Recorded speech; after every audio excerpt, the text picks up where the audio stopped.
A part in Live and Let Die they've removed talks about accents of characters being described as straight Harlem, deep South, with a lot of New York thrown in. You damn lucky you got an air left to hear the question with. Is that offensive to you? No. And yourself? No. Is it okay to go back in time and change the texts of old books?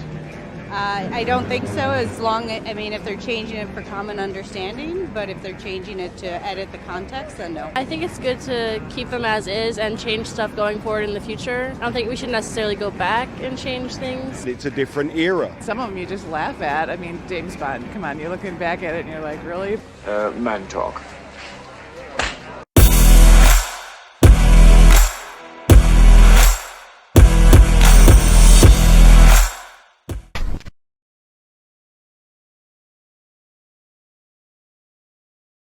We said they're not going to stop. These people are not going to stop. The book burning 2.0 is continuing.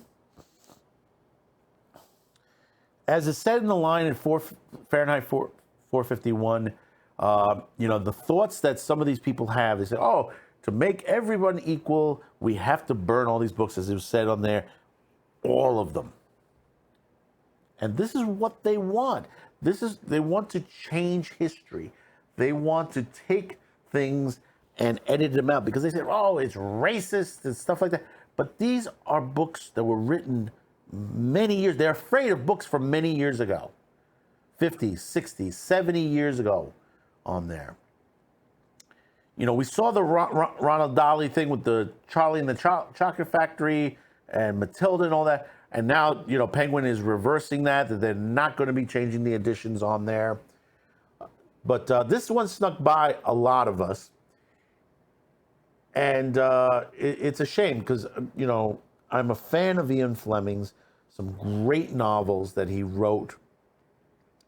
And people said, well, there are racists on there. But let me dive into it with this article from Variety to show you how some people, when they write these articles up, that basically they haven't either watched or read the novels that basically they're talking about. From Variety, James Bond's novel edited to remove racist content. After the Ronald Dahl text editing controversy that erupted in recent days, it is now turned to Ian Fleming's James Bond's novels to be rewritten. A report in the UK newspaper The Telegraph reveals that ahead of the reissue of the Bond's novels in April to mark its 70th years of Casino Royale, the first book in the series, right holders Ian Fleming Publications commissioned a review by sensitive readers. Each book will carry a disclaimer. The book was written at a time when terms and attitudes which might be considered offensive by modern readers, yes, made for the modern era, were a commonplace. A number of updates have been made in this edition while keeping as close as possible to the original text and period which it is set in, the Telegraph said. Bullshit. It removes it. It removes how the feel, the language of that time period. They go around and says, well, you can't say the N-word all the time, but that was going on at the time. You can't hide that people used to say it all the time, and they still say it today. You can't just erase that. A commonly used pejorative term used for black people by Fleming, whose Bond books were published between 1951 and 1966, has been removed almost entirely and replaced with black person or black man, in other instances referred to have been edited. For example, in Live and Let Die, 1954, Bond's opinions of Africans in the gold and diamond trades, as pretty law-abiding chaps, I should have thought it expected that they were drunk too much, had altered to pretty law-abiding chaps, I should thought. Well, here's where is the problem with the article. Those of you who have seen Live and Let Die had nothing to do with the gold and diamond trades. It had to deal with drugs in Harlem. The book and the movie that the gold and diamond trades were talking about was Diamonds Are Forever. Well, I've always rather fancied the trip to South Africa. The person who wrote this, Naaman Rashishan, probably never knew about this. Only took segments of what he knew. Another scene in the book set during a striptease at a Harlem nightclub was originally Bond could hear the audience panting and grunting like pigs at the trough. He felt his own hands gripping the tablecloth. His mouth was dry. This had been revised. Bond could sense an electric tension in the room. A segment in the book describing the ascent dialogue as a straight Harlem Deep South with a lot of New York thrown in had been removed. Now understand that scene, if you have seen if you've seen Live and Let Die, he went into a Harlem nightclub that was mostly black. No white guys. And he was the only, he was, there was that joke, he was like following because everybody was following him into Harlem. There's like, it's like following a cue ball. I bet they left that in there. The tension and the pressure is that he's surrounded by people that are looking at him. Now, in the book, I don't recall it being a striptease. I might be wrong. The movie version, it was a singer in there. And basically, he was trying to get a drink, people around him, and then he was spinned around into another room. In several books, including Thunderball, Quantum of Solace, and Goldfinger, ethnicities have been removed. The edits to the U.S. editions of Live and Let Die were authorized by Fleming himself. Fleming died in 1964. Ian Fleming Productions told The Telegraph, "We at Emblem Publications reviewed the text of the original Bond books and decided our best course of action was to follow Ian's lead." No, he was pushed into that. We have made changes to Live and Let Die that he himself authorized. Following Ian's approach, we looked at instances of several racial terms across the books and removed a number of individual words or else swapped them for terms that were more accepted today. It's not accepting the words. You're changing words in a book that were written long ago. You're trying to make things look like today.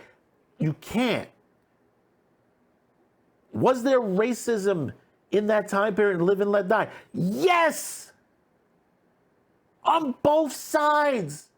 Do you not understand that? We encourage people to read the books for themselves when new paperbacks are published in April. I will be avoiding that. I will be looking for the older versions. Variety has reached out to E.M. Family's publication for comment.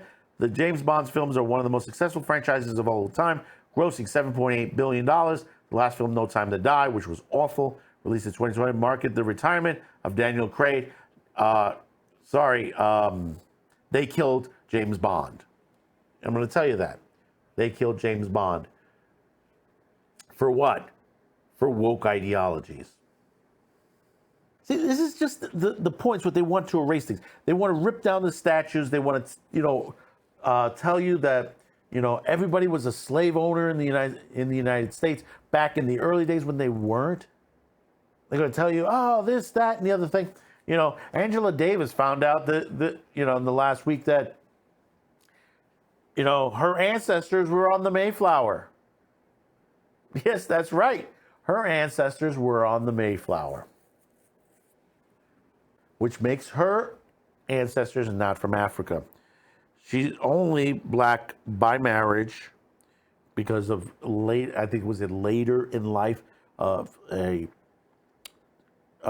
think it was grandparents, which one was white, one was black, not all the way back to where she's from. Her great grandmother was on the Mayflower, one of the women that supposedly cooked the Thanksgiving dinner, the first Thanksgiving. But see, they don't want you to know these things. They want to push a narrative in one direction. They want you to feel bad for one minority group. I happen to be Hispanic, and a lot of things that happen to, my family's from Puerto Rico. A lot of the shit that happened there, and a lot of the shit that happened when I was growing up, the racism that I went through growing up in New York City, You know, they say, well, that never happened. Yes, it did. It wasn't easy being Hispanic in New York City back when I was a kid, especially going through school. And I went to Catholic school. And the things that I went through in that time period. But they want all that erased. They want to erase all the film history, the book history. They want everything to be equal.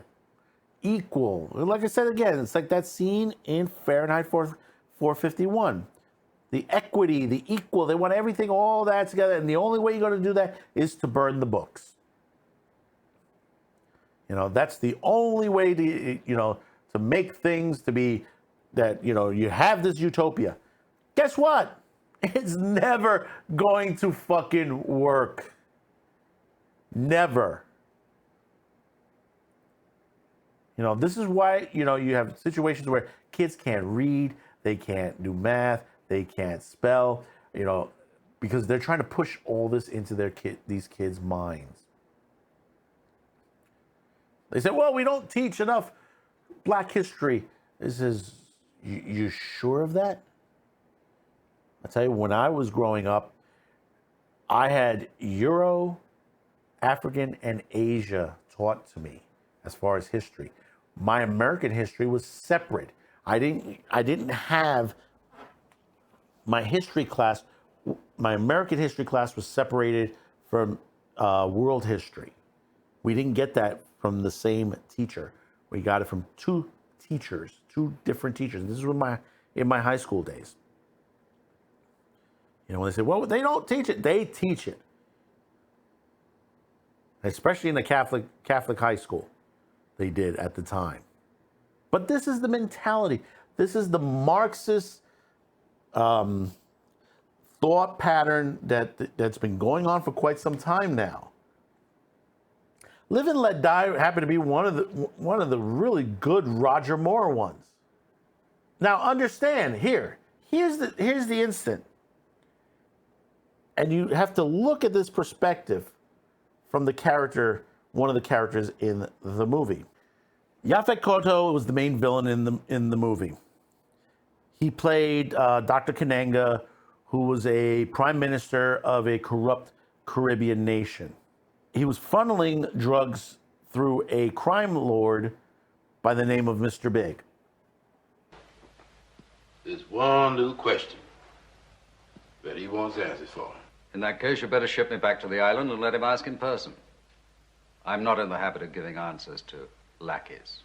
You damn lucky you got an air left to hear the question with. But here's, if you haven't seen it, this is the moment you might want to pause it and go watch the movie itself, because I'm going to tell you the big secret to this, the twist in this scene. If you haven't seen this, all right. Well, the Dr. Kananga and Mr. Big were one and the same. Excellent, Mr. Park.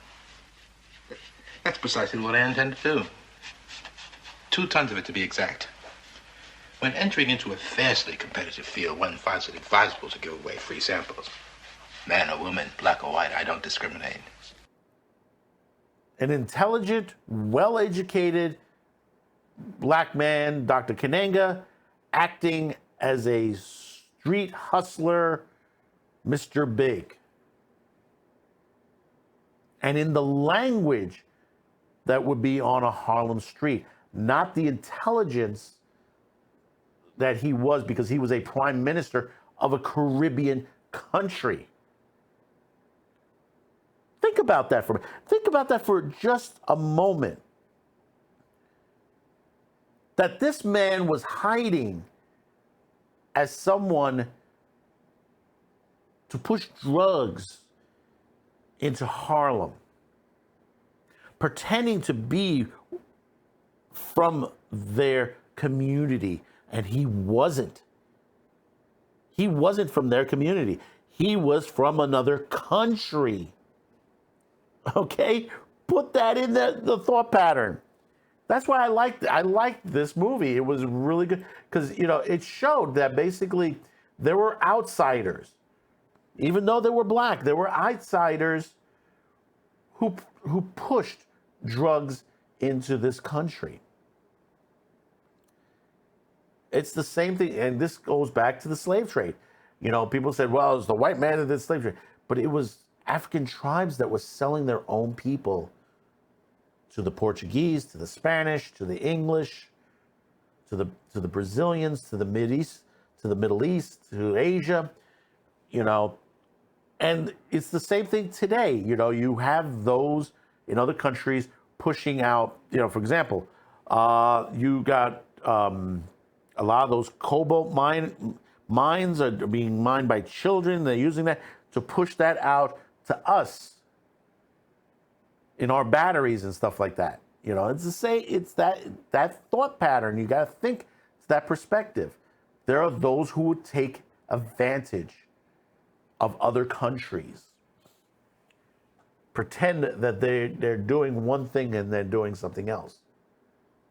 That was the villain in Kananga and Mr. Big. Even though Jeffrey Holder was great. Jeffrey Holder was great, you know, as the voodoo, you know, if you haven't seen that movie.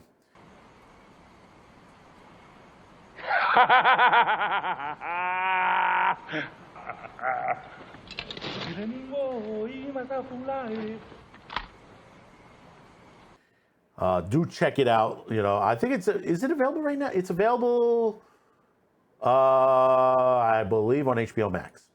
Should be still available on HBO Max on there, if I'm not mistaken. But you should be able to find it on a couple of other streaming sites as well. But think about this. As far as novels go, you know, what is next? What are they going to take apart next? You know, To Kill a Mockingbird. You know, I remember back when I was a kid. It was The Catcher in the Rye was banned when I was a kid. When I got to high school, I was able to read it. And I went to Catholic high school. Remember, I went to Catholic high school. They let me read Catcher in the Rye. Let me read Catcher in the Rye, Glass Menagerie, and I forgot a couple other novels that they had me read. Novels that prior to that, they wouldn't have let you read in the 70s. Or in the 60s even. These books are our past. These are just stories from our past. You know, when it comes to James Bond, it was glorifying being a spy, a gentleman spy, and, you know, traveling around the world, trying to save the world from evil itself, from many different villains. I mean, you've had the different. I mean, one of them was what was that? Tomorrow, the one where they added media way ahead before what's going on today.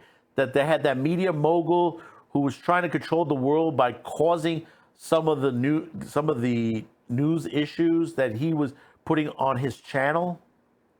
I think it was Tomorrow Never Dies. I think it was Tomorrow Never Dies.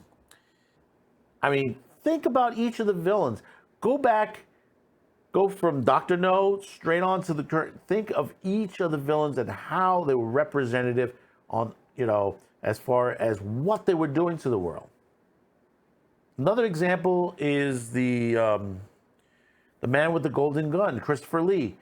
You know, he was, you know, the solar industry, the solar power industry. Long before they were really putting that, you know, thinking of that nature, they were already, you know, Ian Fleming was thinking of that back then when he wrote that novel. And to sell it to the highest bidder, to either put it on the market or keep it off the market, and to also use it as a weapon. These were the villains in these books. So comment below. Let me know your thoughts on this situation. You know, on Book Burning 2.0.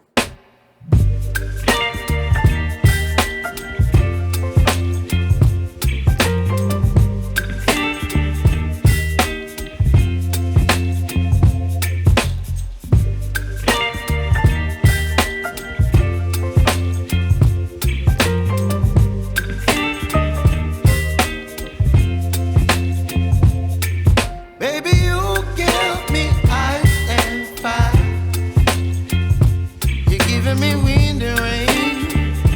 You're some kind of butterfly.